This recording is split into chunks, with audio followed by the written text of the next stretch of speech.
Checking the mic. The mic is working. I'm singing to you. Can you hear me? I'm waiting to see your face look impressed. That's how I knew you could hear me. All right, let's do it.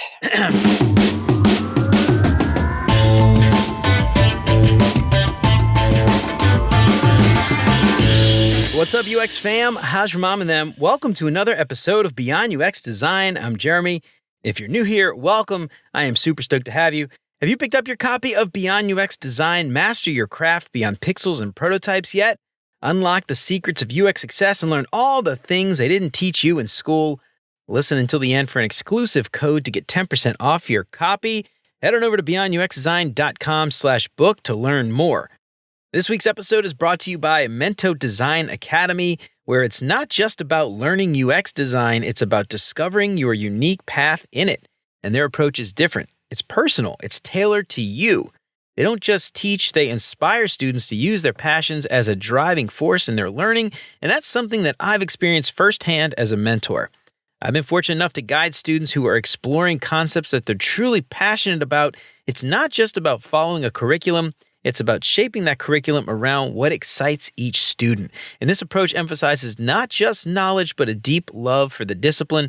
And seeing my mentees grow, apply their passions and craft portfolios that are genuinely them, it's been one of the most rewarding experiences of my career. So if you're looking for a UX course that's as unique as you are, check out Mento Design Academy. Head on over to beyonduxdesign.com/Mento.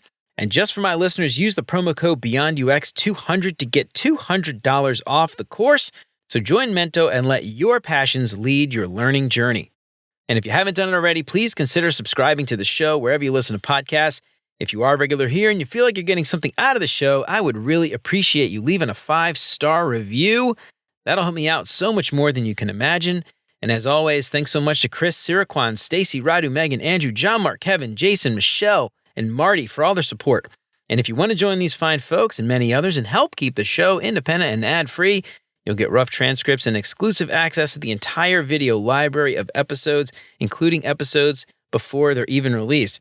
And you can get instant access to the video archives right now for as little as $5 a month.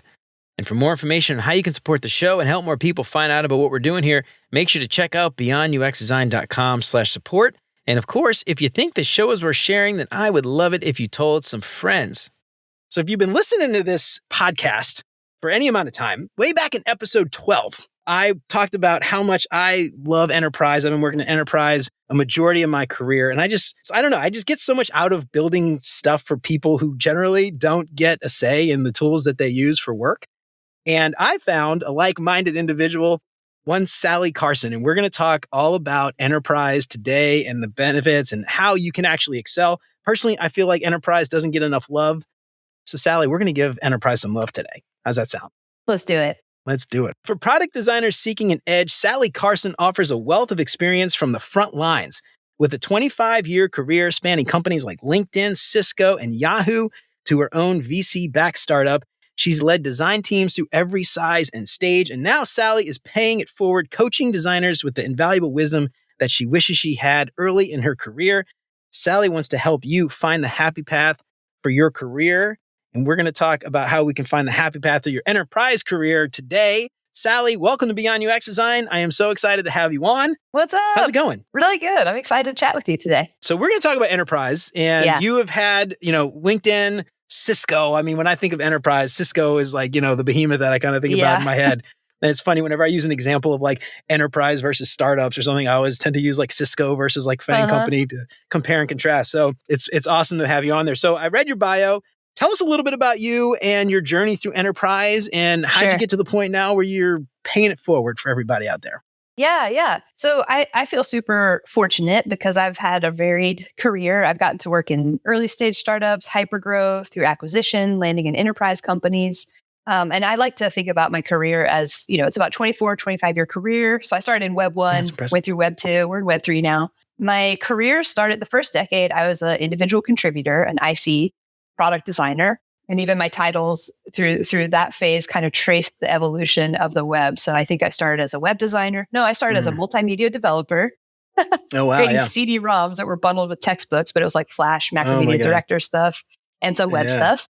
And I had some great mentorship there.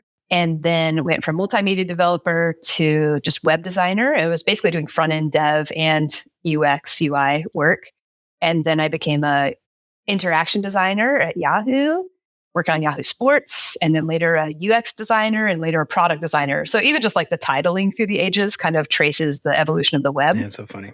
But I think the important takeaway there is my first decade was as IC, always working in product design, always working in UX. And then now this more recent 14, 15 years, I've been in leadership positions. That started with me co-founding and leading my own venture-backed startup in the Internet of Things space. That sort of transitioned me into, we were doing some early blockchain stuff, some crypto adjacent stuff. And then I landed as the head of product design user research, building up that org from scratch at Duo Security. That was, I think we were 100 people at the time, went through hypergrowth through about 1,000 people. And then we're ultimately acquired by Cisco. We landed in their security division, which is a major division within Cisco. Okay. And I stayed there for a time, made sure my team settled, everything was stable. That was a journey in and of itself. And then ultimately transitioned out of that role up to lead design for Cisco Security. So for a time, I was head of design for Cisco Security, an 8,000 person org. That was very interesting. Yeah, leading product strategy with the chief strategy officer who I was reporting to. And we were really trying to help guide Cisco through a SaaS transformation, moving away from being known as a hardware business predominantly to a SaaS business. And all the chops that we had learned at Duo, that's what they had acquired us to teach them how to do. Oh, that makes sense. Yeah. Yeah. And then most recently, I led design for LinkedIn Jobs, which was so fun, just working at a two-sided marketplace, serving job seekers who are searching for jobs on LinkedIn.com and applying, and the hiring managers and recruiters who are posting those jobs. That was really fun. I left that role just about a year ago, and I've just been working for myself at my company, Happy Path. I've been coaching senior R&D leaders across product development. So, heads of design, VPs of design, but all the way to, ICs who are sort of mid-career, who are at either a career crisis point and they're not sure what they want, or they're at a career transition. They need a little bit of coaching. And I'm also in the process of incubating, developing some online training for folks who maybe don't quite have the budget for one-on-one coaching, but they could get a lift in terms of learning how to navigate these complex orgs, learning how to navigate organizational politics for people who hate politics like me. I always talk about the MVP, what's the minimum viable politics? Like there's some amount of that you need to learn how to do. So how do we save your energy, focus on what's really high leverage there and not waste your energy trying to change things you can't change.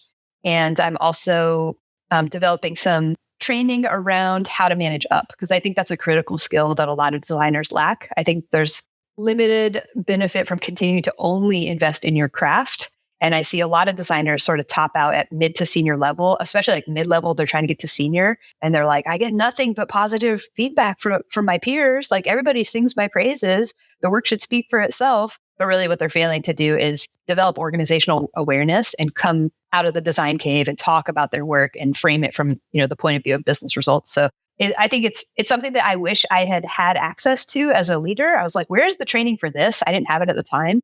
And it was the single most common skill that was lacking across my, 40 to 50% org when I was at Duo Security. Well, you were on the right podcast, because that is exactly why we exist, to help with all those soft skills and those things beyond the pixels and prototypes of being a UX designer. Beyond. So I love that. And, it's interesting too, especially we talk about giant 1,000-person orgs, managing up, managing outward, making sure that you people know who you are and what you're doing and how you can influence those giant teams. To me, that is probably one of the things that scares people the most when they think about working in enterprises. You're this tiny fish in a giant pond, and how do you actually level up? How do you actually move up in your career? So hopefully we're going to talk about that today and shed some light on all that stuff. But before we do that though, I want to give a little plug for our live event that's happening next week. We're going to do a live event so everybody out there can hang out with us on YouTube, LinkedIn, Twitter, X, whatever it's called now, Instagram, all that stuff. And you can ask Sally all of your questions about enterprise jobs and enterprise software next week. So we'll be hanging out on July 16th at 1 p.m. Eastern. Sally, anything specific you want people to ask you for that event? Let everybody know what kinds of things they can start thinking about. Sure. I love helping people navigate tricky organizational politics. I love coaching folks on how to advocate for themselves and their career growth. And a lot of that centers on how to manage up effectively in a way that doesn't feel gross or douchey or bragging. And even more recently, if folks want some tips on how to improve their LinkedIn profile, I think that's actually a key touch point for furthering your Love that. career, because if you're in a career transition, if you're job seeking, if you've just started a new job, if you're transitioning to a new team internally, starting with a new manager, or I was just coaching someone yesterday, if your company has been acquired that you work for and you're moving to have a new employer, all those key transitional career moments, people are going to be creeping on your LinkedIn profile, and your LinkedIn profile has a job to be done. And so I love talking to people about, use your design skills. Like, what's the job to be done for this particular season of your career on your profile? And since I led design for LinkedIn jobs and we designed for job seekers, hiring managers, and recruiters, I can talk all about like the behind the scenes mechanics, how it works, and how to optimize your profile for that particular job to be done. So bring any specific questions you have around that, and I'll try to share my knowledge. Honestly, that's amazing. That's a huge resource for anybody listening. Please take advantage of that. And also, too, that could almost be like a whole nother episode. I feel like optimizing your LinkedIn profile is something a lot of people don't really think about. Let us know. Yeah, that's really exciting. Awesome. So make sure to check out beyonduxdesign.com/events, and you can find the links to hang out there. We'll also have a form where you can submit your questions ahead of time. First come, first serve. Get them in early, and we'll make sure we get those answered. Awesome. So first thing I want to talk about, enterprise versus B2B. I want to talk a little bit about that before we move on, because I feel like there's, people think enterprise, they think, a certain thing when they hear B2B or B2C. Obviously, B2B is always B2C. It's like, oh, B2B or B2C, blah, blah, blah. But from your perspective, tell me the difference between enterprise and from your point of view and B2B and things like that. Great. Okay. So let's define some terms. So we have, when you're out there in this crazy tech world, you hear people talk about B2B versus B2C, and you even have B2B2C. And there's other permutations. But I heard B2B2C the other day. B2B2C. I was like, what? I've never heard that before. B2B2C to B2B. So B2C is probably what most folks would think about when they think about a typical company. It's a business to consumer is what it stands for. And it's a business that's just selling directly to consumer. So when Apple sells you a pair of AirPods, they're selling directly to the consumer. So that is a B2C business. B2B is business to business. So me at Duo Security, we were selling cybersecurity software, two-factor authentication apps. So we were selling directly to businesses who are deploying that app, and their end users, the employees, were having to use it. Whereas enterprise, sometimes you hear enterprise used in two different ways. Sometimes enterprise is used as a shorthand to refer to B2B. So if we talk about enterprise software, we're probably talking about B2B software, where you're building software to sell to other companies, not to end consumers. However, there are also enterprise organizations. You'll hear the term used that way. And that can just mean a company like Cisco. Like, I'm working at this big enterprise org. So if they're working at a place like Cisco, enterprise is used as shorthand for like, this is a big ass company. Maybe it's been around for a really long time. I think Cisco's been around 30 years. There's tens of thousands of employees. So when I talk about working in the enterprise at an enterprise organization, we might even be selling B2C software. So you can also, this gets more complicated, and we'll try to be clear in our conversation here, Jeremy, but you can imagine a 2x2 matrix where you might work at a startup that's a small early stage company. And when we say startup, it's generally venture capital backed, destined for growth. So you might work at an early stage company. There's 8 people there. It's only been in operation for a couple of years, but you're selling B2B software. Or you might work at a startup that's selling B2C software. On the other side of the matrix, you might work at a large scale enterprise org like an Apple selling B2C, selling those AirPods to end consumers. Or you might be at a large scale enterprise org like a Cisco selling B2B, selling directly to companies. So we could try to be clear in this conversation. Are we talking about B2B enterprise software? Or are we talking about working at a big enterprise level org? And I think that's probably a lot of what we'll talk about. How can you be successful as a designer in your career when you're navigating these large, complex organizations? And also, too, like, I want to get your opinion on this, because this is my perspective, but I want to get your opinion. For me, when I say enterprise software, I love your distinction, by the way, between enterprise org and enterprise software, because you're right. An enterprise org could be building commercial software. When I think about enterprise software, what I think about, obviously, like B2B, it's building software for people to use for work, to do work, to get work done. And not always, but generally speaking, you're designing software for people, or building software for people who usually have no say in what tools they've been assigned to use. That's right. And so there's a huge challenge there, because your stakeholders, often are worried about the people paying for the software and less about the people using the software. That's right. And one of the things that I love about enterprise software in general is just the idea of building better enterprise software, because those users generally don't have a choice and they're usually using it for work. Yeah. And I think about, somebody gets assigned to some task to you and they have to use some software for 30 to 40 hours a week and it's miserable and they hate it and it doesn't work and it constantly throws errors and they have to redo everything and they're about to go home and their changes didn't save and they got to do it all over again. How do you make that experience better? And for me, when I think about enterprise software specifically, I get a lot out of building that and making that better. And that's one of the reasons why I love enterprise software specifically. But I love your distinction between enterprise orgs and enterprise software. And I'd like to try, hopefully we can talk about both because I think they are kind of different, but I think there's, stuff we can talk about. Anyway, we're going to talk about that today. So I love your distinction between the two. One of the things that I want to kick off this conversation, I want to give enterprise software and enterprise orgs some love because generally speaking, they don't either way, both of those things, the orgs and the software, they don't get a lot of love. So I want to talk a little bit before we start talking about the other things. As a designer, starting in my career, early in my career, I've probably been sold on FANG, which could be enterprise, obviously. I've been sold on FANG. I've been sold on startups. I've been sold on how nimble they are and how miserable working for a corporation is and all that stuff. And, so I want to kind of dispel some of those rumors if we could. Yeah. As a designer, an early designer, tell me a little bit from your perspective, who is even somebody that would be interested in hearing more about this and might actually benefit from a career in an enterprise org or building enterprise software? Yeah. Okay. That's great. I think I'll focus on enterprise orgs first because they're often outside of FANG. Maybe they're not quite on designers' radars. They're just not as flashy. But there's a real benefit to zooming out a layer. Maybe you're on a job hunt now and your immediate need is just finding a paycheck, right? But when you have the opportunity to, it's worth the time at least once a year, if not a couple times a year, to pause and reflect and zoom out and take a meta view of the arc of your career. I encourage designers to spend time zooming out and thinking about how can I become a more diversified designer? And what I mean by that is, let's say you spent your first 3 or 5 years just strictly in early stage startups. If a hiring manager is looking at your profile on LinkedIn, for example, they know you've probably got strength working within early stage startups.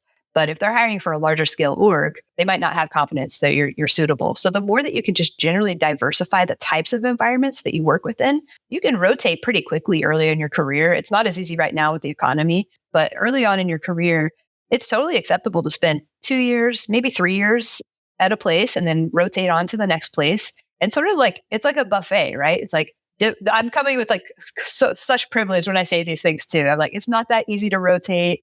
And especially depending on your work status. If you're here in the US, it's definitely not that easy to rotate if you're on a work visa, for example.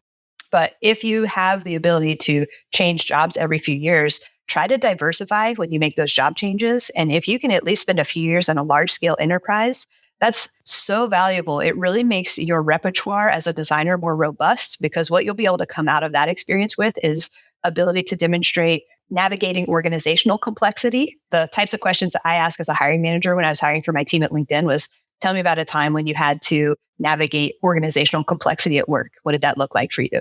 Or tell me about a time when you had to design around a complex product ecosystem. That's another thing that you'll encounter in these large scale enterprise orgs.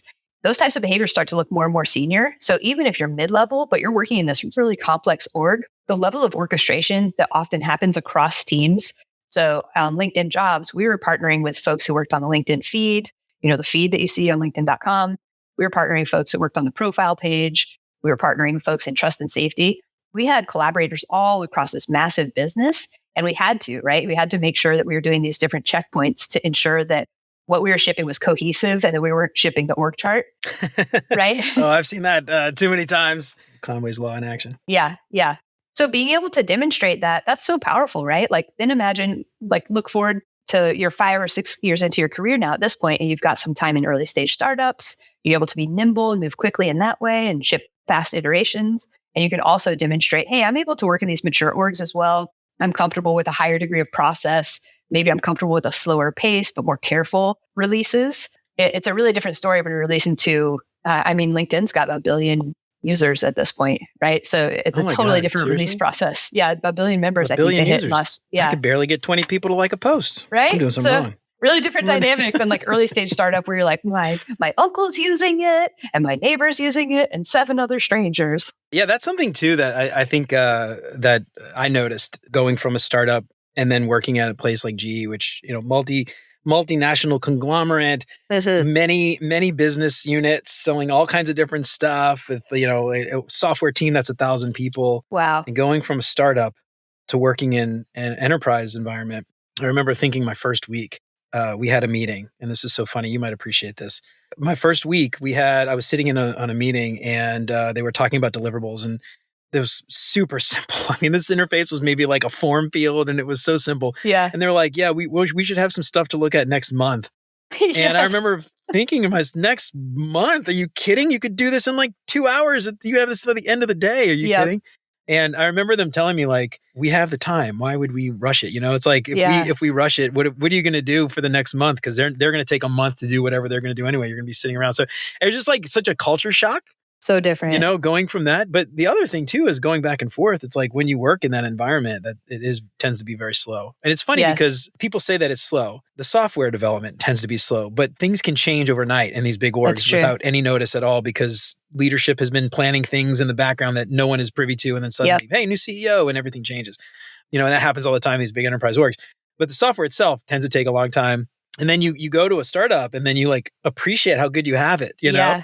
And I remember, because I would have people that worked in my enterprise org, and they would like complain about stuff. And I was like, dude, you're set. Like, what are you talking about? Like, why are you complaining about this? You imagine like having to do this in like 2 hours and having somebody tell you they need it by the end of the day, and the developer needs it by like 2 p.m. It's really different, right? It's just such a culture shock. It's crazy. And what a luxury too. Like, I think when you're working in a really fast-paced environment as a designer, if you have a commitment to fit and finish and craft, you're always begging for, like, if they just give me one more week, I could really dial this thing up. I could really improve the experience, but I'm never getting the time. So on the one, it's like the grass is always greener. If you're in enterprise and it's slow moving, right? You're like, this is so boring. It's going so slow.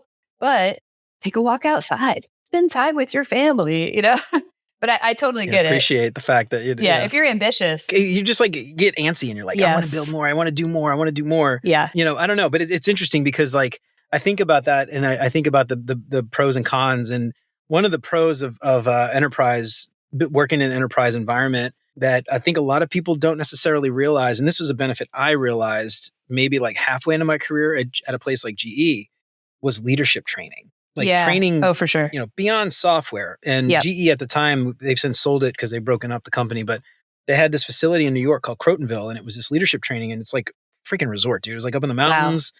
Well, it was mountains to me, but up in the hills, I guess, the foothills of the Catskills. And it was beautiful. They had like a lake and stuff, and really fancy meals and all this stuff. And you basically go and you learn. It's great because they take you out of your working environment. You don't worry about work. You don't have to respond to emails. You don't have like screaming kids at home. Where you're learning and collaborating and about stuff that's beyond what you would learn as a UX designer. It has nothing to do with design. It's all leadership and how to be a better, more effective leader. I learned about things like VUCA and stuff that I would have never heard of before. Totally.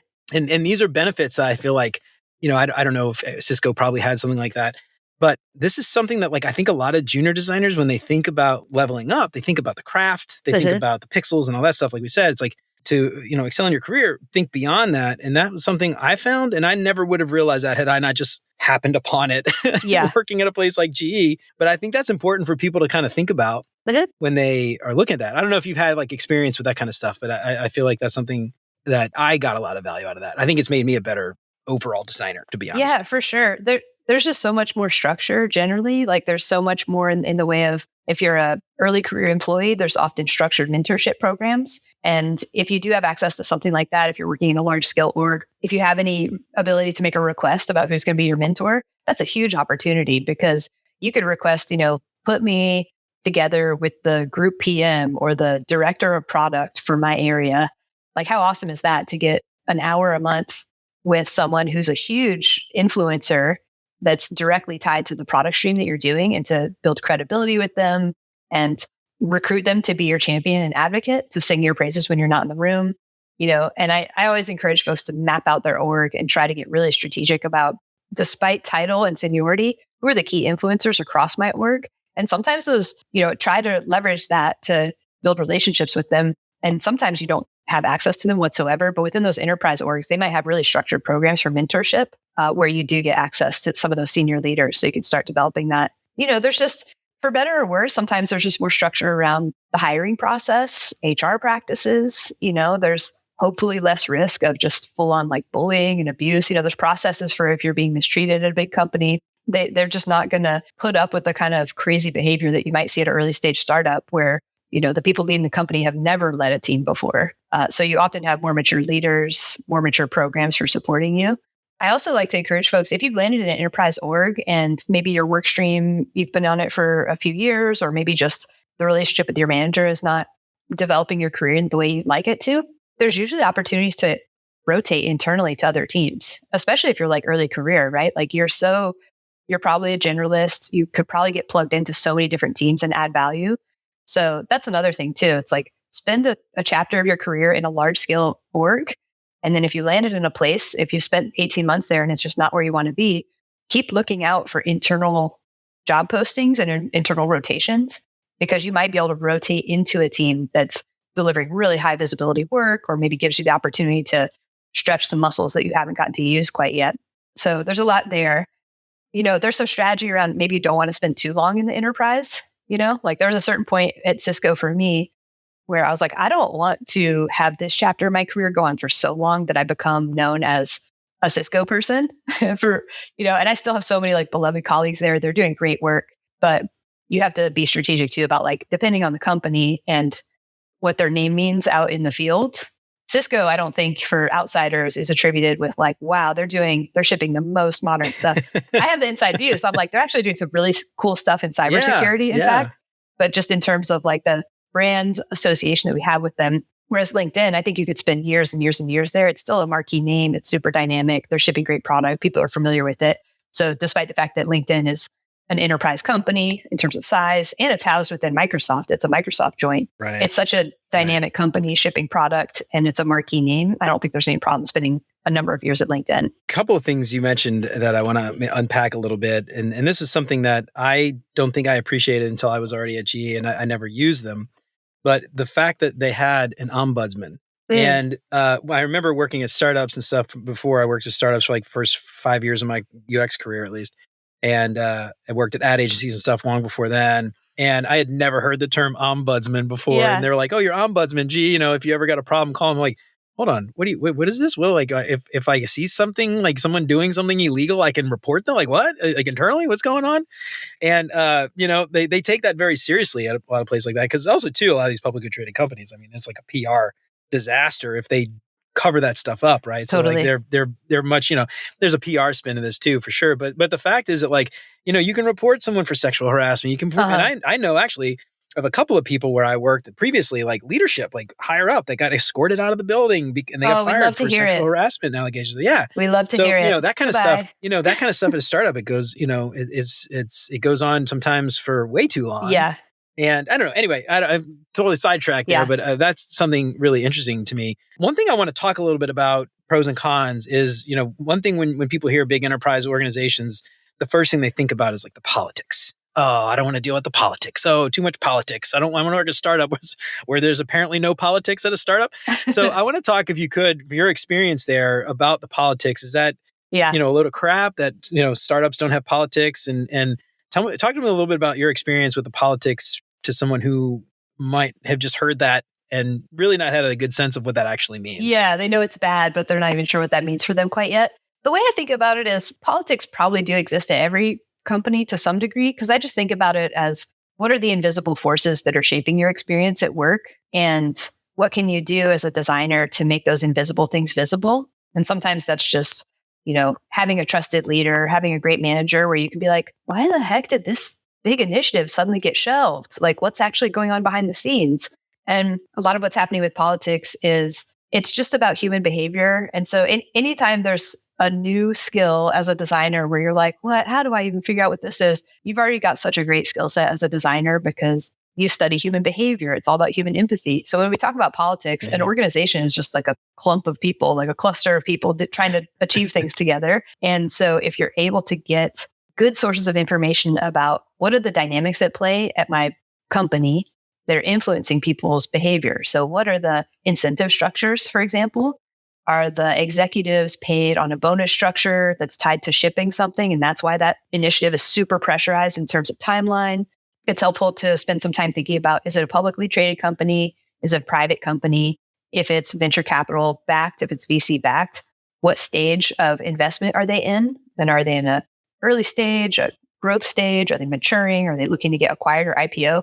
There's things like that that are happening behind the scenes that you mentioned, Jeremy, where like leadership can't always divulge what's actually happening, but you will feel weirdness. Like as an employee, you'll feel weirdness and you're like, why is it like this? Like, why are leaders acting in a bizarre way? Or why is there this weird reorg? Now, this whole group is under that person. They don't lead anything that's close to that type of function. That makes no sense. Um, and so it really helps to have a leader or just a set of trusted allies at work that can help you make sense of these things, especially earlier in your career. Again, leaders won't be able to tell you everything that's happening behind the scenes. There might be weirdness happening because your company is prepping for IPO, and legally they cannot divulge that because it's probably like an SEC violation.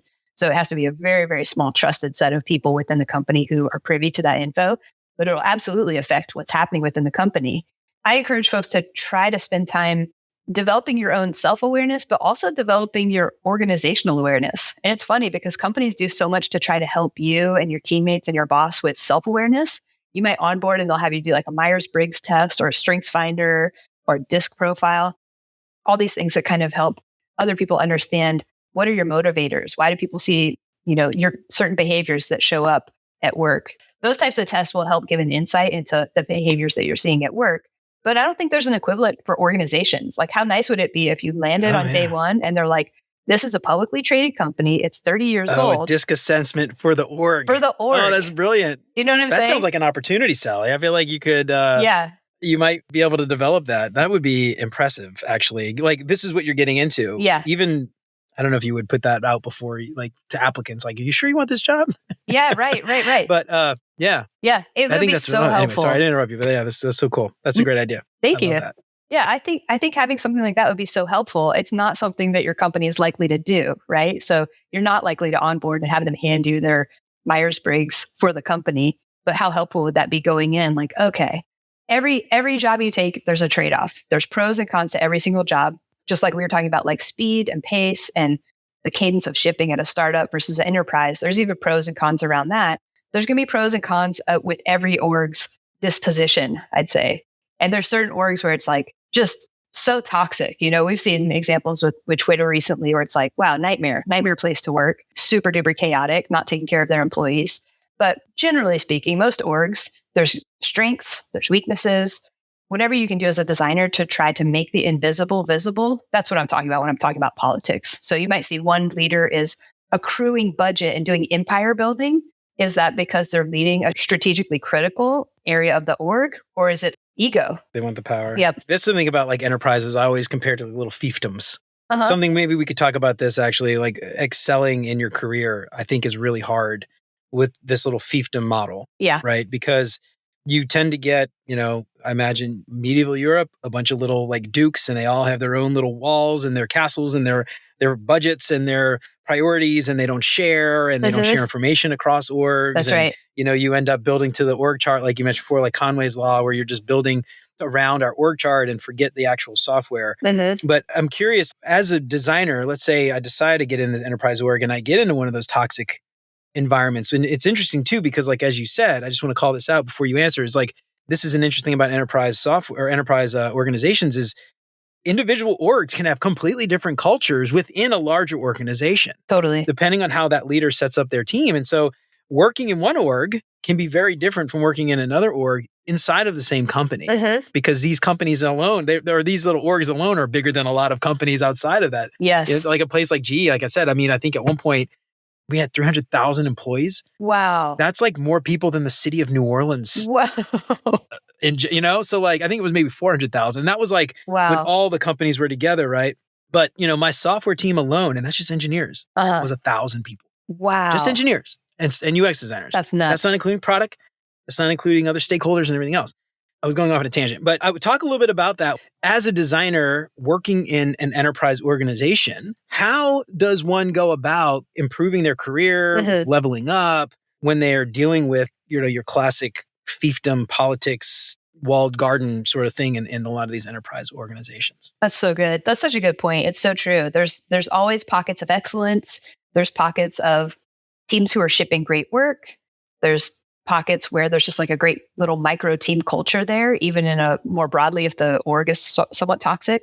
Yeah, there's a lot there. I mean, one thing is just try to network within your own org. That's something that you should be doing as an employee of a large scale business is you should be trying to meet as many people as possible and spending time with them and building rapport, because that's the seed of what will become that internal rotation opportunity for you later, especially trying to meet people who are managers, first line managers or more senior folks who could vouch for you to their manager. Because oftentimes senior designers might be doing that first portfolio review, resume review, or assessing the skills and chops of an IC who could rotate onto the team on behalf of their manager. So senior designers can be somewhat influential with that first filter of internal rotations. So network within your org, which is daunting, right? But oftentimes these orgs, Cisco, we put together a design conference, a yearly design conference for every designer at Cisco.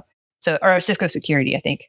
And later, I think that expanded out to all designers. So there's those types of opportunities too. Talk about networking event. You have your own internal conference for everybody within your discipline. There's a strategy there too, where the more folks you can meet when you're at the company, once those people go on and leave, maybe now they're working at Stripe or they're working at Figma, stay in touch, right? Because those are the people that are going to refer you in. I worked with them when I was at Oracle. Talk about Oracle's hella enterprisey. I worked with them at Oracle, but they're great. Is that worse? That might be worse than Cisco. I think so. People would always Oracle. get, right? People would always get Cisco and Oracle confused, and I would be offended. I don't know why. It's how dare you? We aren't an ERP. Yeah. Your point about networking internally, I think this is really important. And something that I've talked to a lot of designers that this scares the crap out of them. And even designers where I worked when I was, like I said, at GE, big company, the idea of networking internally terrified them. Oh, why do you think how that do is? I meet people? I don't know. I think one, they were scared of talking to people, non-designers. It was mostly those people outside, like executives, for instance. Well, I can't reach out to him. I can't talk to that person or him or her. I can't talk to them. Why would they want to talk to me? And I'm just they're humans. Yeah. They want to know that the people that are building their stuff that they're responsible for are doing a good job. They want to meet these people. They want to know who's on the team. But something, and this is maybe you'd appreciate this, but this is something my buddy Derek and I used to do. And I want to throw this out there as an example and steal it, by the way, if you want to steal this example. Okay. But working inside of these large companies, it's impossible. Even if you're in the office, this is even when we were back in person, I didn't work with 1,000 people. There was no way for us to actually meet these people. Yeah. So one of the things that we were doing, and my buddy Derek and I, we worked at GE together. And we also had a podcast, Retro Time. So it was a software podcast. So we were known around the office as the two dudes with the podcast. So we were let's do a podcast style interview where every week or every month we would interview some random person from the company and introduce them to the org, and then we would share it. We called it Makers on Teams Drinking Coffee. I love it. Because we had Teams and we had to record it on Teams because they only recorded. So we would just record it and then we put it on Microsoft Stream or whatever it was. And then we would share that on Slack or Teams. I love it. And, share that. And it was it was a completely non-business. It was silly. We asked them silly questions, and Derek would write a song about them at the end and stuff. I wish I could share these actually out in the public, but it's all internal, right? It was all internal. Yeah. And we didn't have any way to create an actual podcast with an RSS feed and stuff. But my point there is there's ways to, one, meet people, two, get your name out there. Totally. Right? Because that kind of thing, people recognize it. And obviously this is a silly example. And I think some people would probably be terrified of doing that kind of thing, but you could, interview people and then write up a blog about it or coffee chats, just random, Slack does a random assignment where they assign people different coffee chats, And I think being remote makes it a lot harder. Yes, it does. But even in these big orgs, you're remote anyway. How often are you actually working with these people in the same building anyway? So I love that. I think that internal podcasts, I'm why are more companies not doing that? I wish, we have these company all hands too. I know that's on the side, but company all hands, I'd rather throw on headphones and podcast it and walk around, walk my dog, because I'll come back refreshed for that one-on-one that I have to do on the Zoom. But man, internal company podcasts, totally under leveraged. And I love that. And you're right. There's so many situations where you could create kind of a conceit, for which you might talk to these folks. So hey, we do an internal once a week email newsletter to our design org. And we want to get a paragraph long blurb from each key executive about what's one thing that you wish designers knew, from the executive's perspective, that type of thing, right? And you're going to look like a go-getter. It doesn't matter how junior you are, you could do that. It gives you a reason to reach out. There are gatekeepers sometimes. You're going to have to get through the admin, the EA to get to the exec, but go for lower, right? Go for directors or senior directors or Yeah, I love that idea. Like, what's a project, a side project? I mean, especially if you're like, yeah, that one form field that's going to take me 5 minutes and we have 2 months before it ships. I got some free time on my hands. It's not a complaint I hear. We keep people pretty busy on our teams, but if you've got free time on your hands, take on an internal side project that especially if you think it could be valuable for the business. Like, I think that would be really impressive. Execs would be like, wow, this is such a lightweight way. This is a 30-second conversation. And I get to, in a lightweight, async way, coach every single designer about what I wish they knew. Meanwhile, it's a good look for you because you're this proactive person improving the business and you're building that relationship. I love it. Now, I want to go back to one thing you mentioned before. And I think this is like another benefit is a lot of times they will have internal job listings that are only available for internal candidates. And going and networking with a lot of these people, getting to know them, they might have other things. They might have initiatives that haven't been spun up yet. This is a huge advantage, having the opportunity to post for internal roles. You don't like your team. You love everything else about the company. You like the vision, the mission, all that stuff. Yeah. You don't have to quit. That's right. You can always find another role inside of the larger company outside of your org if you don't like your boss or whatever.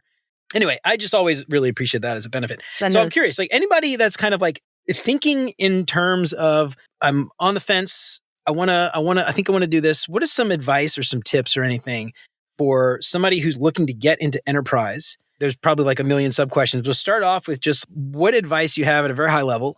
And then I got some other questions about portfolio and things like that. But high level advice, somebody looking to get into it as a junior designer, mid-level designer potentially, what's some advice? I'd say spend some time thinking about, are there companies that are working on products that really light you up? That you're like, that's so cool. Or are there mission-based companies where you're really interested in the problem that you're looking to solve? Like, I spent this whole chapter of my career working as a design leader in cybersecurity, and that intersection of design and cybersecurity is pretty unique. And I got really passionate about it. I didn't know a whole lot about it going into it, but once I landed in cybersecurity, I was like, this is such an interesting, fun, dynamic space, actually. So there's things like that where there's sort of sub themes within the tech industry that might light you up a little bit more. And so that might be a guiding force. You might also look at, are there aspirational designers that you look up to out in your field, and you're looking at the companies that they work for and you're thinking, maybe if they're working here, maybe this is a company that creates great talent. I'd advise, if you're doing a job search, I'd advise you to start at least by being really targeted, like have your wish list of companies that you'd like to start with. And because then you could really tailor your materials to that. If you're able to, if you have anything like a professional network or even a network from if you went to college, folks that you know there, use LinkedIn and look at the companies that you're interested in and do a search for first degree connections that work at that company, or you can filter by that used to work at that company and try to get just on an informal, go for a coffee chat or get on a call for 30 minutes and ask, behind the scenes, what's it actually really like to work there? That comes with that caveat of there are pockets of excellence, and pockets of toxicity as well. So it's helpful to hear their perspective on like, where were they specifically? What product area were they in? What was the leadership like? Or currently, what is the leadership like in that product area? If they could rotate to any team, what teams would they rotate to and why? Who are the great leaders? Who are folks within the org that are known for being great managers that really invest in people's careers? Sometimes the downside of working in an enterprise org is your boss might be so busy. And I hear this from so many people, folks saying on coaching calls, my boss just doesn't have time for me. Like I'm not getting anything in the way of professional development or career development because my boss is just so busy. So who are those leaders that would be great leaders to work for? Because ultimately that's what you're looking for, right? It's not just the company, but who are the great leaders within the company? They're going to be a huge boost to your career. That a great leader, a great manager will make a bigger difference for your career than a particular brand name company. I completely 100% agree with that. I need to give a shout out to Regan, my old boss at GE. I was working at startups before I got a job at GE, and I was expecting like startup salary. So I did not negotiate very well when I started at GE. And I found out a year and a half when Regan became my boss. And I had 3 other bosses before this within a year and a half, by the way. Side tangent later, I had 15 supervisors and 8 years at GE. Oh my gosh. And 3 different businesses That doesn't surprise me, actually. Yeah, that's another downside. So it just constantly, and it's funny, everybody's like, oh, we move so slow. I'm like, I was constantly like getting shuffled around. Anyway, she was like, you realize that you're making less than our interns make. And I was like, that's a good boss. Are you fucking kidding me? Like, how the fuck is it? So she got me like a 25% raise. Wow. Which is still like putting at me at the level of like all my peers. It wasn't like I got more. So anyway, shout out to Regan because like I was like such a bad Yeah. Anyway, she helped me out a lot. I always talk about that and how and she was just an amazing boss in general. But having people like that is such a huge thing. And this is sort of one of those things I was going to say. When you go online and look at reviews, especially a giant company, I'll use G as an example. There's going to be reviews from accountants, from shop floor mechanics, from like everywhere. And if those people had a bad experience with their manager, that doesn't mean the software team is going to be bad. Yeah. It just means like that one shop floor, lead was a dick or something, So anyway, it's just like one of those things, like keep that in mind, because when you're looking at these big giant orgs, like that review could have bearing, and it might not have any bearing on your experience at all. Yeah. So it's something like, I think you probably wouldn't, you look at a review, says 50% would not recommend this company, but half of those people are engineers, mechanical engineers. That doesn't necessarily mean anything for you. So totally. Anyway, I just thought that was like something worth calling out. And the other cool thing too, just speaking of like managers and following those managers around, I have seen this where the manager will get moved, promoted, transferred to another thing, and they'll like, I'm taking them with me. That's right. And you can then follow them around. And these really great managers, you get the opportunity if you wanted to. Sometimes I've actually seen it where they don't even give you a choice. You're coming with me. And you just get moved over without even asking at all. But, sometimes that works out, sometimes it doesn't. But again, that's sort of like something to be aware of in an enterprise org, because sometimes you might not get a choice to get shuffled around. Like I got moved to Cincinnati and I didn't really have a choice. It's like you get laid off or you move. And I was like, I guess I'm moving, But, the other cool thing, and this is a side note again, they paid for me to move. Yeah. Like, yeah. Imagine a startup paying to move you across the country. I mean, that was like a lot of freaking money. Yahoo paid for me to move to California. So but that's the kind of stuff, like a small startup is generally not going to, that's right, do that kind of stuff. Right. And that's a huge benefit too. So, all right, I want to talk a little bit about portfolios. Okay, wait, there was something you said. Can I interject a couple things? Absolutely. You had so much good stuff there. Okay, well, one thing I'd say, if you're actually entering the interview process with an interview or if you're actually starting the interview process with one of these large scale companies, there's a couple of questions that I'd suggest you ask during the interview process to try to vet what you're coming into. One question would be, tell me about your performance management system here and what do performance reviews look like? Because most of these mature companies do have a really rigorous performance review process. Yes. And you want to know, is it twice a year, mid-year and annual reviews? Or it's a little bit of a flag for me if they're like, sometimes they happen, sometimes they don't. That means, because those performance review cycles, that's when promotions happen. And that's when pay increases, raises happen. So if they're like, we didn't have one last year, does that mean everybody in this 80,000 person org stalled their career for a full extra year? Right. So you want a lot of rigor. And it compounds too. It compounds over time. So you want to make sure they come back with a really strong answer to that question. What does performance management look like here? Talk to me about the performance review cycles. I'd encourage you to also ask, when you're talking to your hiring manager, the person you report to, what does excellent performance look like in this role? Like imagine after I've onboarded, maybe it's a year from now, what does it look like if I am just like exceeding expectations in the role? And have them define that for you even before you take the role, because you want to make sure they've got a pretty clear and crisp answer for you. And you want to make sure that their expectations of great performance align with what you feel like you're able to do and willing to give. And then I would also ask, tell me about the feedback culture here. What is the culture of feedback at this org? I think there's probably a better way to craft that question. But what I'm trying to get at is this a culture where you're actually going to get regular, timely, specific, objective feedback on your performance?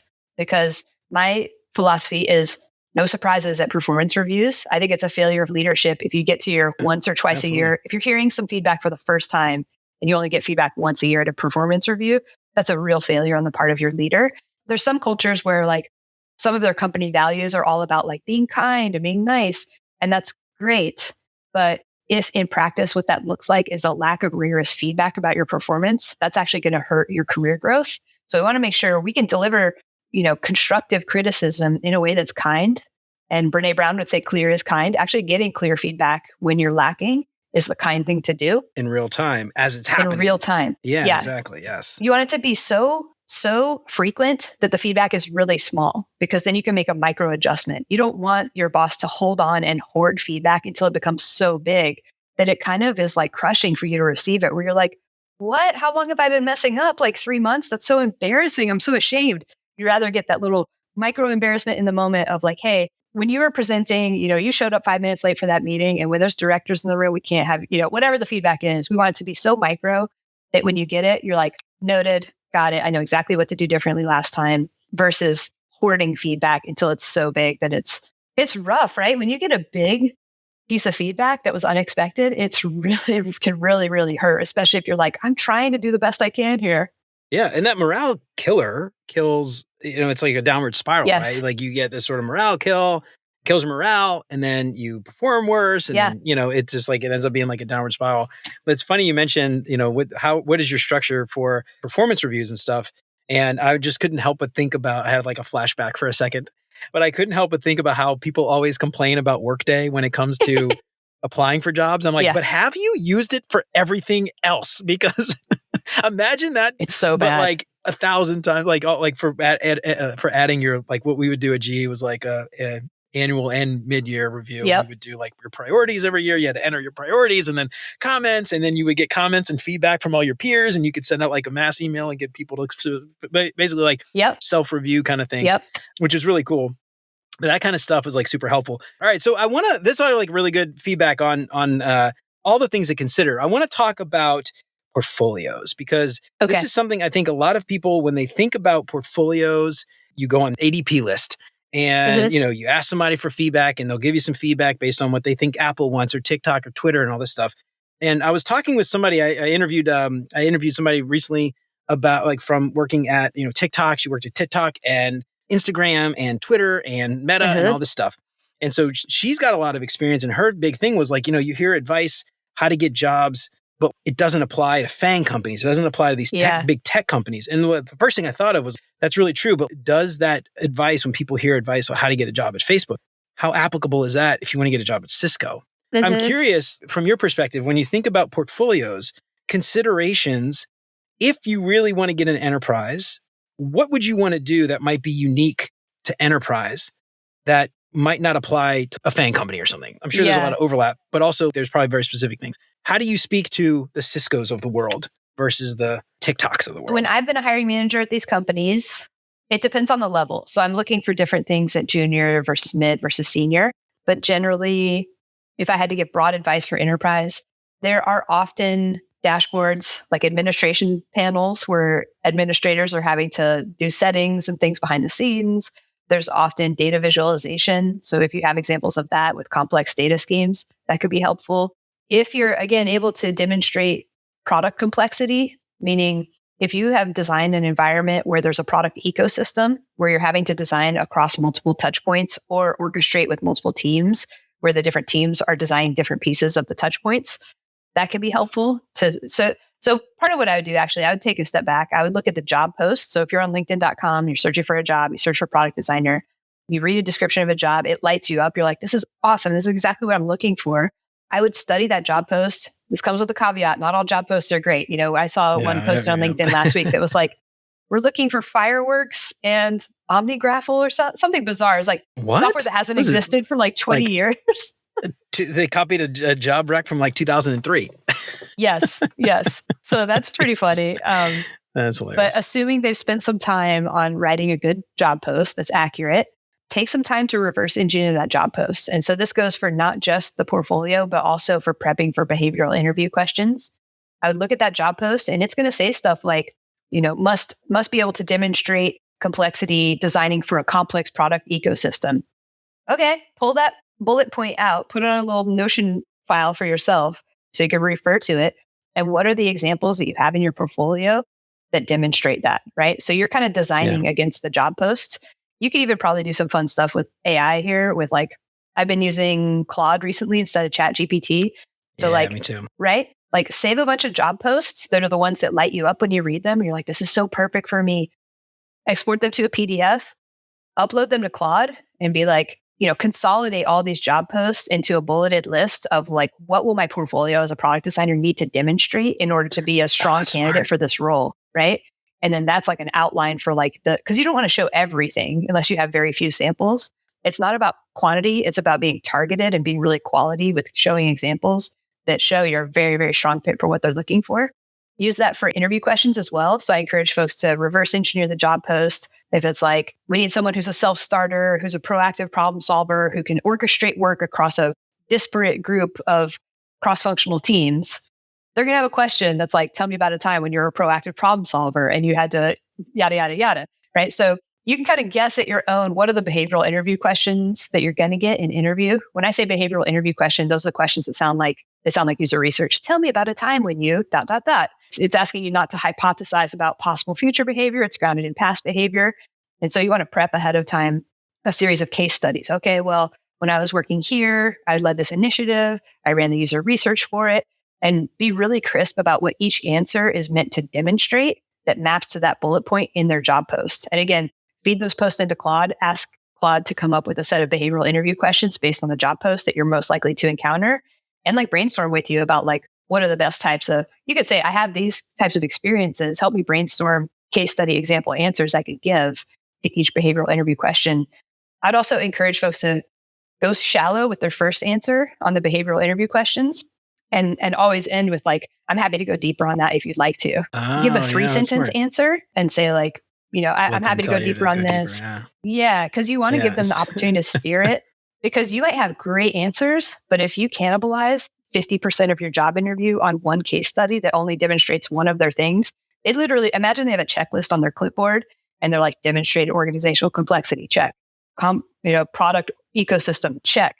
Proactive problem solver, check. You're trying to get to the point where they've checked everything off, and you're also hopefully like, fun to talk to and kind of coming across warm and positive, growth mindset, all these like positive behavioral things.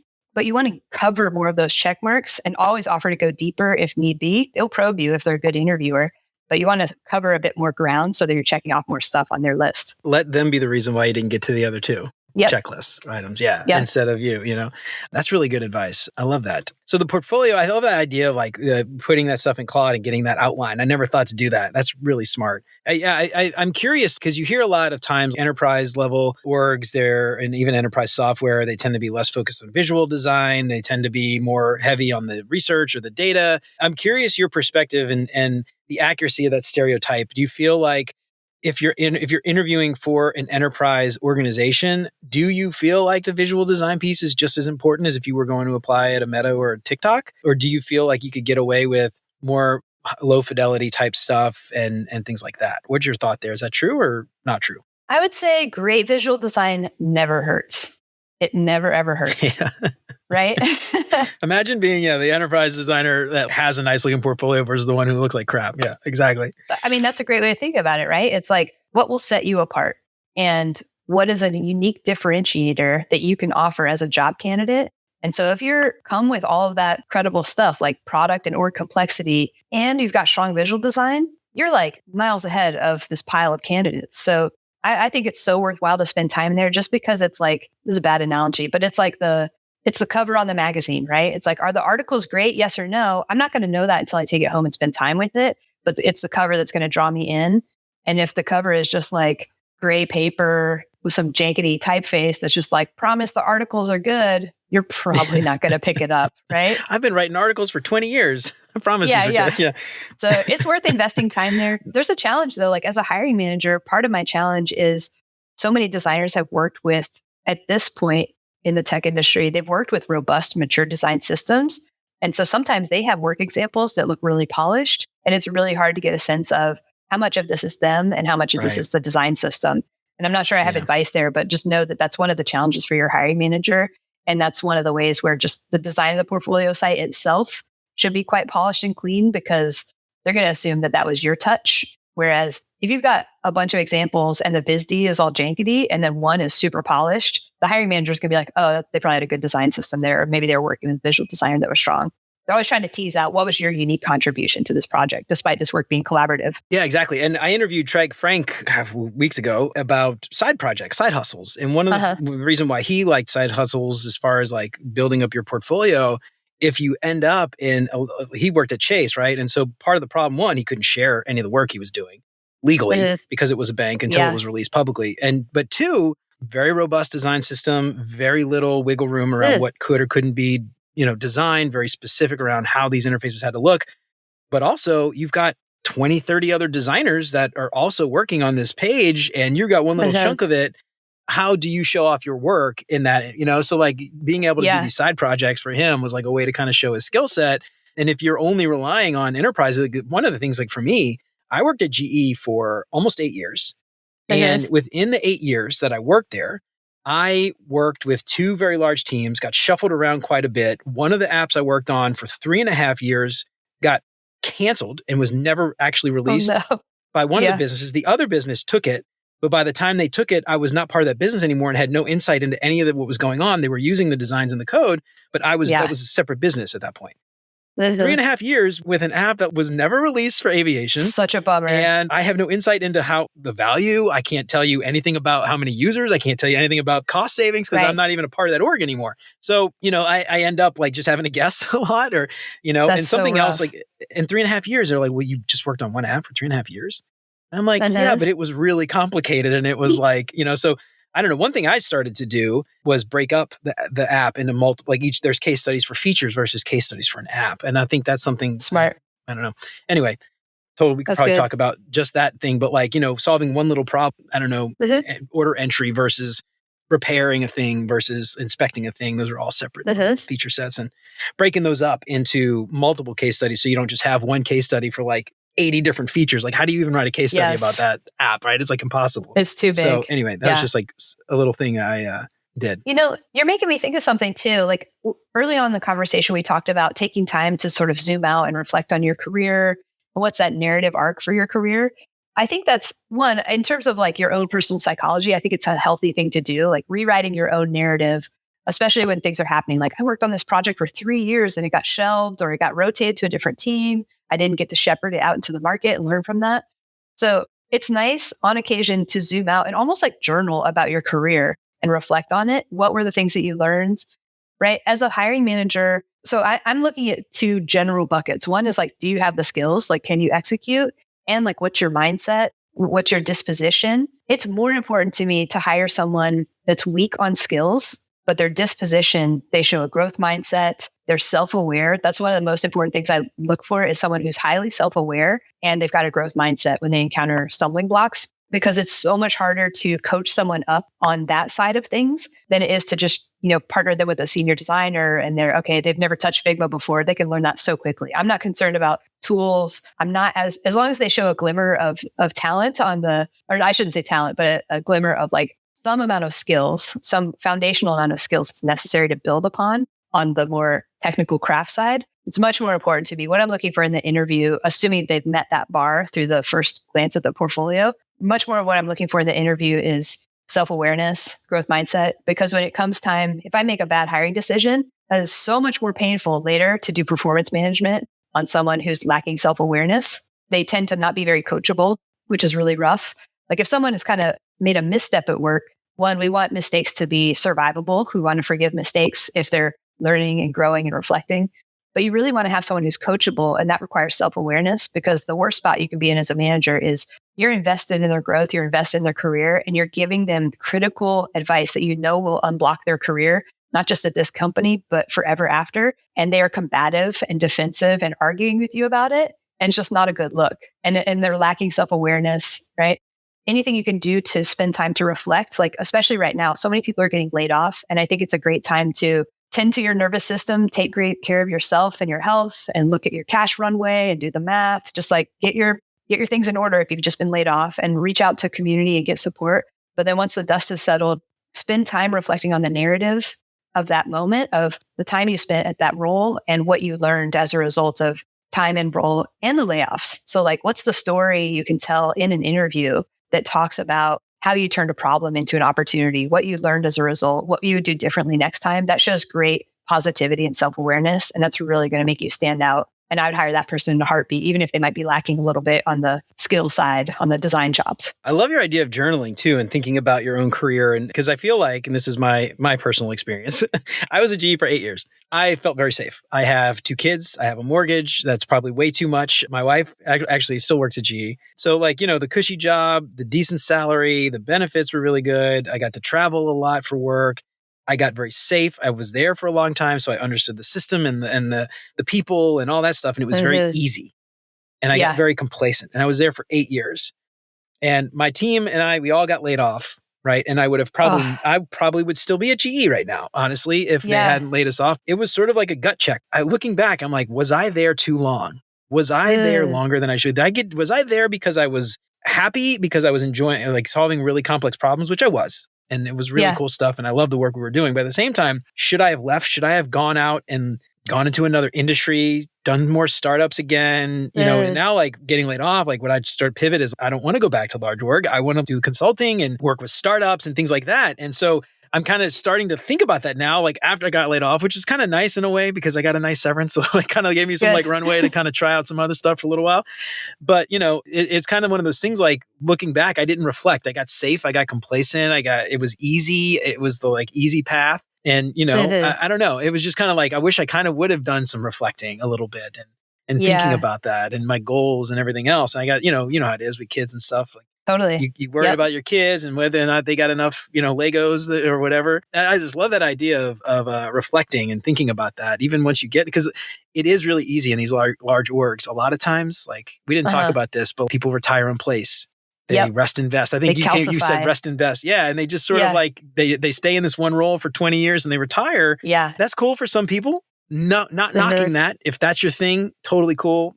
You do what you got to do. Some people, though, they get safe and they don't realize that they're doing it. That's right. Yeah. They don't even realize it until they get like laid off. So I don't know. I don't know if you have any thoughts about that. This is not really a question. It's just kind of me thinking out loud. But well, I totally get that. Yeah. I mean, I've seen that calcification that's happened for folks that are listening for career strategy. We talked about like, hey, if you're in a really big org, that's your network. Meet a bunch of people.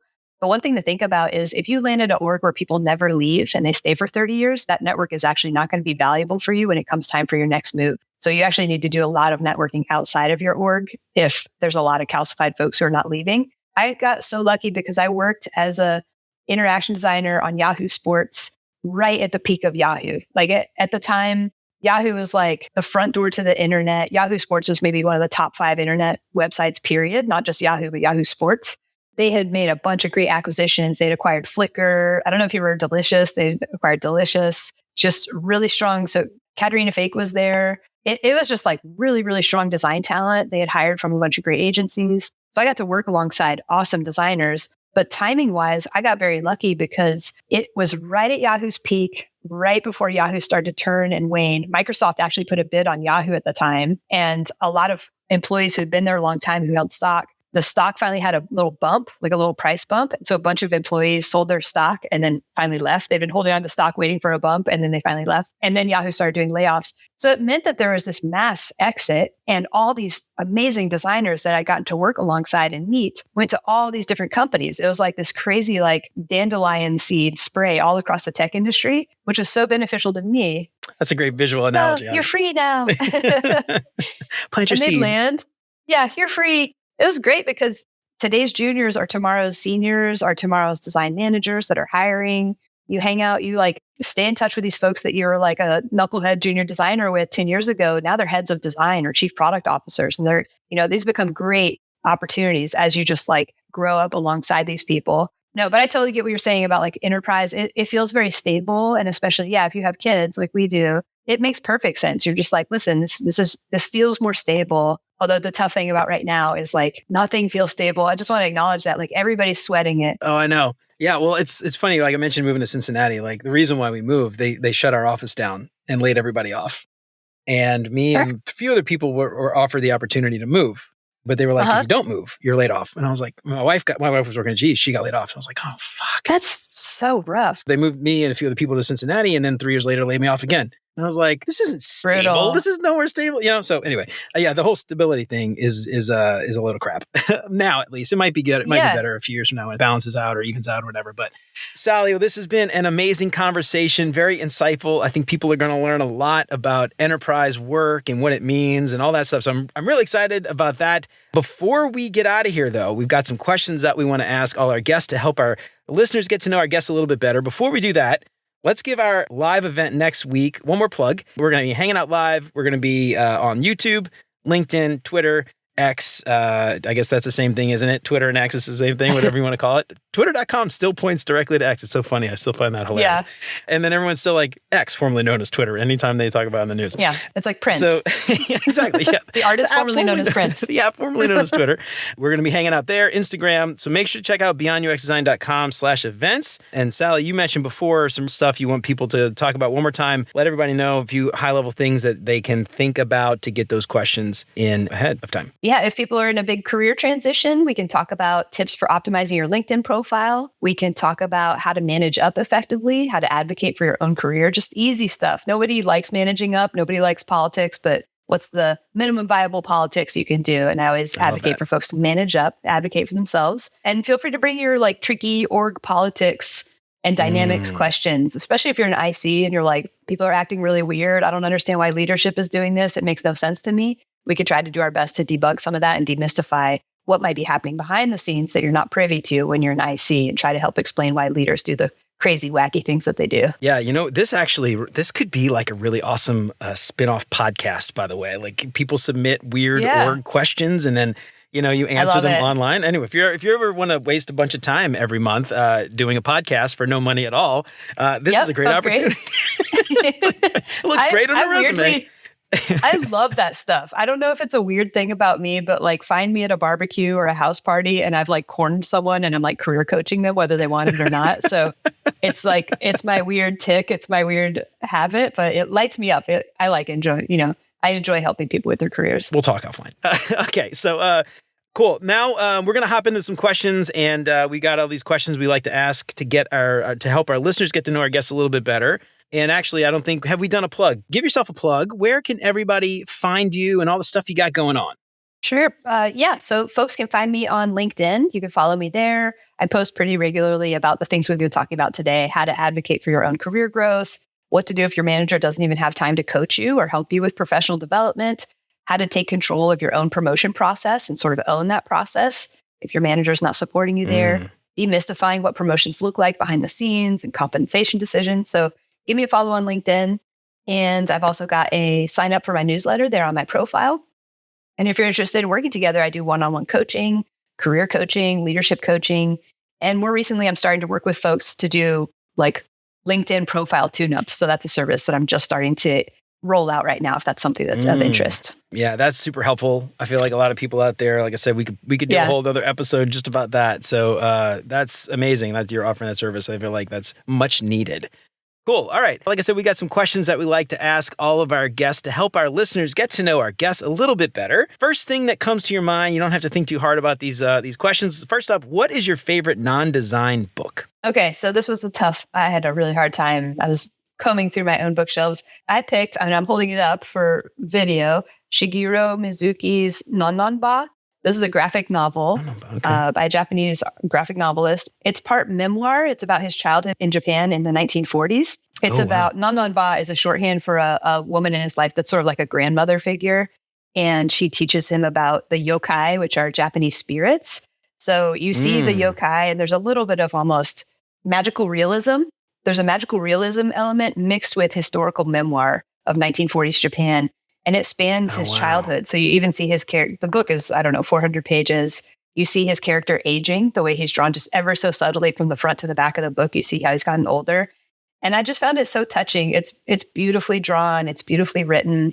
For folks who like memoir graphic novels, it's probably my favorite. I pick it up, once a year and reread it. And it's just a really sweet, touching childhood memoir rooted in historical Japan. It's just really lovely. I think the first time I read it, I probably cried. It's really touching. That's really cool. I've actually never heard of that genre of historic, biographical, or semi-biographical graphic novel. Memoir. Yeah. Sometimes you hear people say autobiocomics or more recently graphic memoir, but that's my favorite genre of graphic novels is graphic memoir. So you're reading about someone's real life, and find me in the bookstore weeping in the graphic memoir section. That's me. that means it's hitting in just the right places. I love that. No, that's really cool. I'm gonna have to check that out. Yeah. Actually, was it originally written in Japanese or translated to English, or was it? Okay. Yeah, because it reads right to left, just like manga does. So I think it must be a translation. Okay. That's really. I bet that's like beautiful too, just like with the Japanese script and stuff as well. So like pretty. Yeah. I love it. That's really cool. I've never heard of that. All right. What is your favorite non-design podcast? Okay. This one's design adjacent, but I think of it more as like That counts. artist, illustrator podcast, Creative Pep Talk by Andy J. Pizza. It's exactly what it sounds like for folks like me who are designers. But I sort of got into design because as a kiddo, I was super artistic, super creative. So I always thought like, I'm going to be a cartoonist. That's what I'm going to do when I grow up. And as soon as I found out that you could do a lot of drawing in the field of design, I was so relieved. So I was like, I'm kind of sneaking in some cartooning when I can. I'm going to storyboard this customer journey, right? Or storyboard this experience. And really, I'm just secretly doing comics and getting paid for it. So Andy J. Pizza, it's for folks like that who are just creative. I think a lot of designers are creatives at heart. And sometimes we don't have that creative outlet in our work. And I think it's, if that resonates with you, I think it's really important that we have a creative practice outside of work to kind of maintain that heart connection, that soul connection to that creative kid inside all of us. And if that resonates for you, Andy J. Pizza's Creative Pep Talk podcast is perfect. He'll kind of guide you through, what does it mean to be on your creative journey and find a really healthy, vibrant creative practice through your whole life. And it's tons of fun. I love that. Yeah, that's really cool. Yeah, you mentioned like, as designers, we don't often get to experience that creative output, and especially like in something like enterprise where it's often very stuffy and corporate and things like that. That's a really great way to sneak some of that creativity in, though, is on some of that storyboarding and things like that to sell those ideas to stakeholders, because it probably is not something they see very often. Yeah. And so it's probably unique. It's memorable. It probably helps and influence and get your ideas picked. So I think really the clue that when you're working in an enterprise org and there's a clue that people have bottled up creativity that's not getting out is the internal code names for projects. So when they're like, Project Mega Thrusters, Soltron Forever, you're like, okay, that's someone who needs some more creative. They're like, this is my one chance to be creative. Let me go crazy with the code names. It's really funny. Back when I was working for GE Digital, we had a team in New Orleans, and all the stuff they would build was related to He-Man.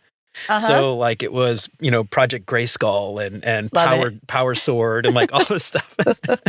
They all did like very like little tools, like engineering tools that they built internally and stuff. And it was all based. And we had like some like, I don't know, like poo-poo stakeholder who was just like, oh, this is too immature. Crabby. Like, crabby about get out of here. Anyway, hopefully they've continued that.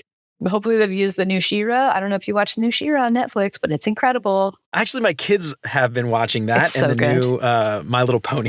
My Little Pony's so good now. It's so good. The new My Little Pony's awesome. Yeah. I love it. Yeah, it is really well done. And it's great too because it's like stuff for like the parents, obviously. Definitely. With the kids, they make it for the parents. Yeah. I love that stuff. All right. What is your favorite meal?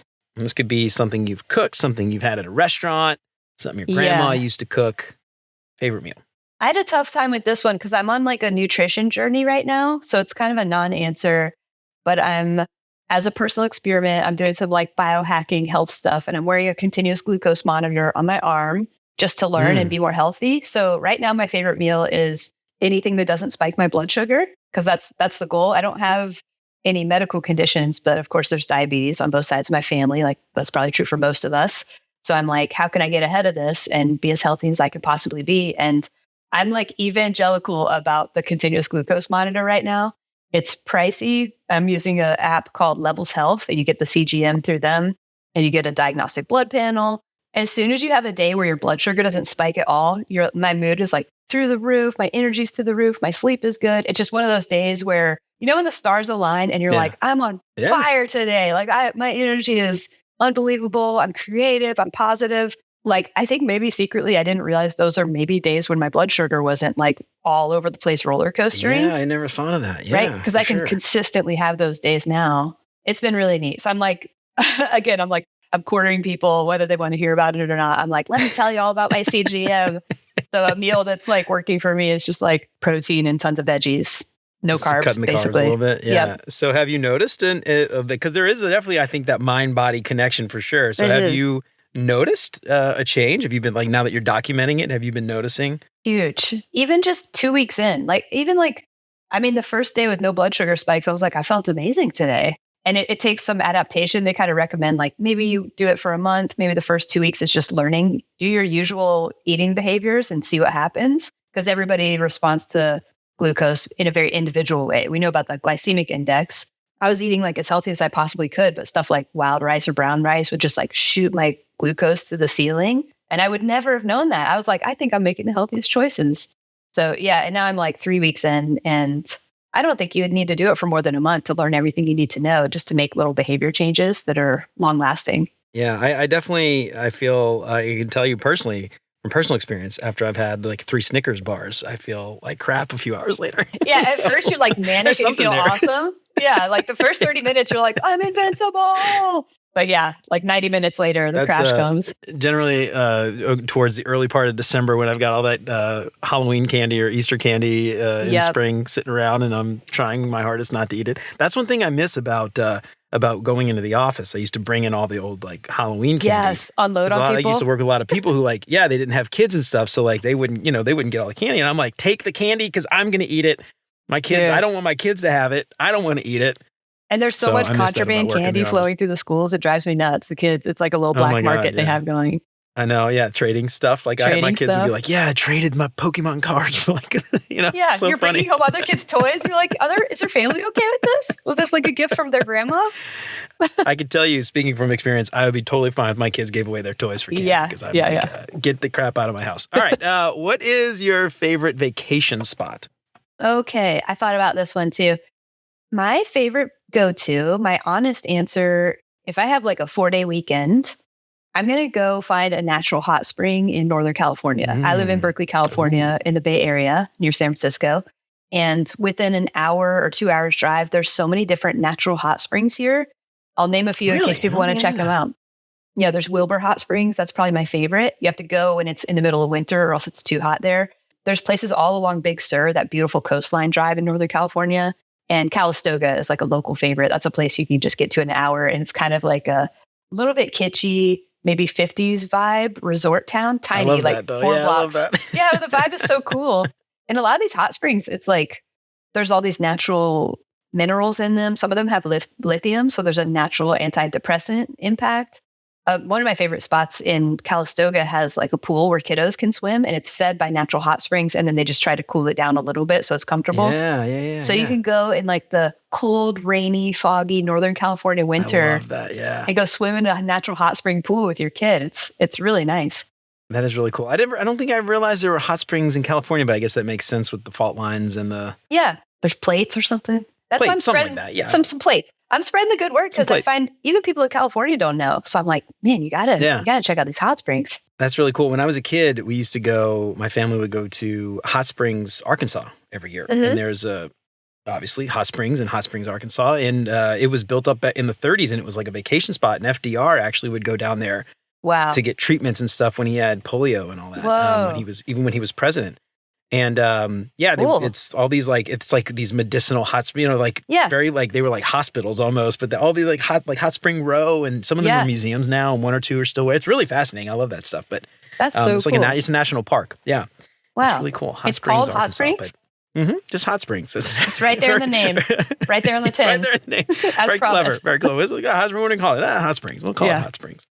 All right. What is your favorite design tool that is not Figma? My favorite design tool that is not Figma is a Papermate Flare medium felt tip pen on printer paper. So like $2. This was always my vibe. I mean, I haven't been an IC designer for a long time, but when I was doing hands-on design work, I would typically just do a ton of sketching and iterate that way and sort of even prototyping interactions like index cards for iPhone apps and going through states and kind of flipping through, right? So the feel was similar. From there, I would do, of course, I'm not doing visual refinement at that stage, but instead of wireframes and specs, remember specs back in the day, Jeremy? Instead of doing that, if I was working with startups, I would just iterate with drawings. Once the startup got used to my drawing style, what that would ultimately turn into for an experience, I just go straight into front end code. So I just go paper and pen, straight to front end code, and then even with some amount of like light interaction via CSS and stuff like that. That's harder to do today because the interactions are richer. But yeah, I tried to spend as little time on the computer as possible. Was kind of like my scam that I was trying to get away with. I love that. No, that's awesome. I personally, on my old team, I love that because we used to do a similar thing where we go in a like whiteboard in a room. Yeah. And I'd bring my developers in and we had a really robust design system with components and stuff. And so I'd be like, this is this component, that, blah, blah, blah. And then just go build it. So fun. And my goal would be to not be in design. Yeah. And it was like very collaborative. Super collaborative, right? I like that too. And you can actually save so much time that way instead of aligning via email or emailing a Figma prototype. Just get at the whiteboard for 30 minutes. I think that's the best way to work. Get the Eng folks in the room, get the PM in the room, just hash it out. Hell yeah.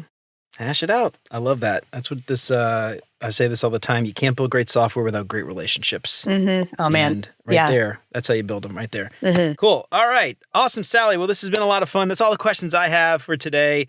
I really appreciate this. This has been amazing. I think, like I said before, I have a soft spot in my heart for enterprise, working in large enterprise orgs, working on enterprise software, helping people to do work easier, less stressful, so they don't go home in a miserable mood. I find it extremely rewarding. Yeah. And I hope other people listening today have gotten that sense and maybe give it a chance. Because I think just give it a try. Like you said earlier, try it out, do it for a little while, and get the experience. But anyway, thank you so much for coming on. This has been amazing. It was so fun. Thanks, Jeremy. Well, all right, y'all. That's it for Sally and me for today. I hope we helped to shed a little bit of light on enterprise and B2B and what that actually means and what those different prospects look like for you. And, like I said before, I feel like enterprise doesn't get enough love. And I really hope enterprise is something that you're considering for the future. If you haven't done it yet, I think it's an incredible experience, an incredible opportunity. And I promise you're going to learn so much more beyond just UX design when you get a job in a big org. And even if you're working on B2B and a small startup, building software for people to use for work, I don't know, like I said, I find that very rewarding, and I think you will too. And remember, if you got any questions about any of this stuff, you can join Sally and me live July 16th. That's Tuesday, July 16th at 1 p.m. Eastern. We're going to be hanging out live. You can join us on LinkedIn, X, Instagram, YouTube. Get your questions in early. If you head on over to beyonduxdesign.com/events, there's a handy form there. Submit those questions early and get them in. First come, first serve, and we'll do our best to answer as many questions as we can. But have you worked in enterprise before? Was your experience similar to Sally and me, or was it totally different? Let me know what you think on LinkedIn, or shoot me an email at hello@beyonduxdesign.com. I'd love to hear from you. If you like what you heard today, don't forget to subscribe wherever you listen to podcasts. And if you feel like you're getting something out of the show, I would love it if you left a 5-star review. Not just 5 stars. I'm talking about a few words too. Apple loves that stuff, and so do I. And if you know somebody who might find any of this stuff useful, then for the love of God, tell them about it. That would be fantastic. Don't forget to pick up your copy of Beyond UX Design, Master Your Craft Beyond Pixels and Prototypes. Unlock the secrets of UX success and learn all the things they didn't teach you in school. Use the promo code LISTENER for 10% off your copy. Just head on over to beyonduxdesign.com/book and get your copy today. Help keep the show independent and ad-free. Check out beyonduxdesign.com/support to find out how. You can join Chris, Siraquan, Stacy, Radu, Megan, Andrew, John, Mark, Kevin, Jason, Michelle, Marty, and many others, and help keep the show independent and ad-free. And you'll get rough transcripts and exclusive access to the entire video library of episodes, even episodes before they're released. Get instant access to the video archives right now for as little as $5 a month. If you're looking for a UX course that's as unique as you are, do yourself a favor and check out Mento Design Academy. Head on over to beyonduxdesign.com/Mento and use the promo code BeyondUX200 for $200 off the course. So join Mento and let your passions lead your learning journey. Remember to sign up for the newsletter and check out all the past episodes along with all the show notes at beyonduxdesign.com. I hope you keep coming back for more great UX tips from Beyond UX Design. And until next time, remember, you're more than a designer because there's more to UX and design. I'll see you around. Take care, y'all.